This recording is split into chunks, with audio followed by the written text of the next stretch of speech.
Anapa, napa mai, to'oe, apuitie, anapa. L'arbre, ce que ça évoque pour moi, alors, l'arbre, il est enraciné, effectivement. Donc, il a des racines et il se tient. Nous, les hommes, on n'a pas de racines. Enfin, si on a des racines de là d'où on vient, justement. Moi, je défends aujourd'hui l'idée que moi, je viens du Liban et j'ai vécu aujourd'hui plus d'années en Occident, donc en France, qu'au Liban, puisque j'ai vécu au Liban jusqu'à l'âge de 12 ans et qu'à cause de la guerre, on est arrivé ici. Donc, mes racines seraient, dit-on, en Orient.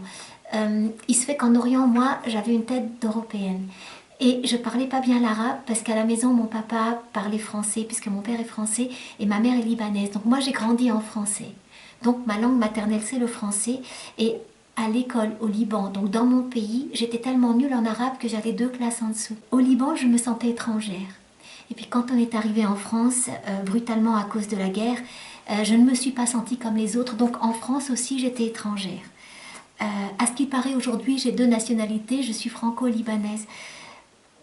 En réalité, pour vous dire la vérité, je ne crois... Comment dire? On dit que les racines sont dans le sol où on est né. C'est vrai, mais pas que. Je pense que, en réalité, c'est quand l'homme est équilibré et quand enfin il peut être bien partout qu'il s'enracine. Je pense que moi aujourd'hui, j'essaye d'être enracinée dans le monde, pas forcément dans un pays particulier. Voilà, l'arbre, alors l'arbre, il est dans une terre particulière.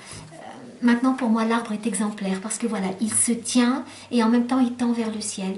Donc voilà, la posture de l'arbre est une posture pour moi symbolique et qui est très belle. Dans le texte, je dis quelque chose de beau que j'ai entendu. Alors, en fait, c'est un proverbe africain qui dit que... Alors, il y a 2 proverbes africains.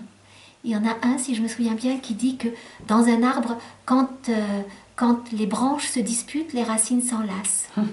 Alors ça, c'est quelque chose qui me plaît bien parce que souvent les disputes sont des malentendus, ce sont des choses apparentes et ça me plaît cette idée que même quand on se dispute très fort, peut-être qu'il y a une part invisible de nous qui se tient la main. Voilà, j'aime cette idée. Dans le texte, il y a les citronniers, je crois qu'il y a aussi les palmiers, les bougainvilliers. Alors quand j'étais enfant, dans mon jardin, il y avait un bougainvillier. On a donc dû quitter mon pays d'enfance et j'en ai ramené cette image dans mon cœur, l'image du bougainvillier qui fait aujourd'hui que quand je suis dans un pays et que je vois un bougainvillier, c'est directement le jardin de mon enfance qui surgit. En fait, c'est ça, je crois. Les racines, on les a dans le cœur et on transporte son pays avec soi. Je crois même d'ailleurs qu'on ressent d'autant plus ces racines qu'on est loin de son pays. Et on les emporte avec soi. Du coup, quand quelqu'un vient de l'étranger avec ses racines dans son cœur, il les pose dans le pays où il arrive. Et je pense que pour le pays où il arrive, c'est très riche. Parce que tout d'un coup, il a un être qui vit la vie du pays, mais qui vit aussi des choses d'ailleurs. Et c'est le début du mélange. On va vers une histoire de grand mélange. Alors ne pas perdre son identité, mais en même temps, voilà, avoir une part de soi et une part de l'autre.